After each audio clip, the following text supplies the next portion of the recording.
And behold, some who are last will be the first, and those who are first will be the last.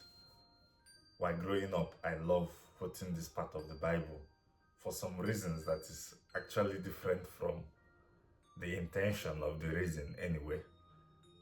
In today's gospel reading, we have heard how Jesus teaches the people who gathered around him. Jesus was posed with a question: would many be saved? Jesus was asked this question, and Jesus responded, strive to enter through the narrow gate. That was Jesus' advice. Strive to enter through the narrow gate. Then the question is, what is the narrow gate? What does Jesus want to teach us about a narrow gate? One thing we should know about something that is narrow is that everything cannot pass through it.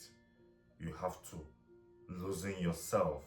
If you are carrying load, you have to take down those loads before you can be able to pass through the narrow gate.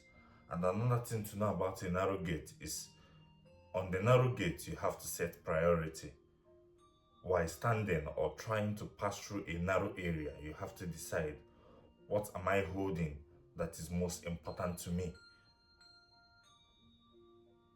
From those things that are most important, then you will decide how many of these most important can I pass through this narrow area with.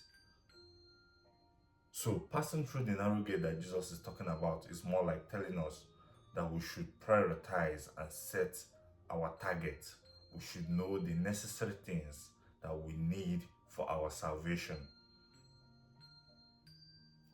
Another angle you can look at the narrow gate is simple things, doing the simple things. Making heaven through doing simple things that most people might not even look upon. A friend shared a story yesterday about a woman who cleans the church. So the woman was in a discussion with him, and the woman expressed her concern about how she is not able to do much for God, how she is not able to be a philanthropist. Then the friend tried to explain to her that through the little she's doing, cleaning the church, that she can actually make heaven through that. Those things you consider that are irrelevant might actually be the most relevant thing.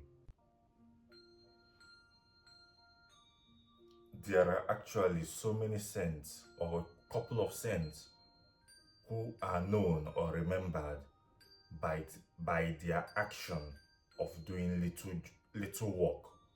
I am trying to remember the saint that has the name of this child Jesus. I think Saint Teresa of the Child Jesus.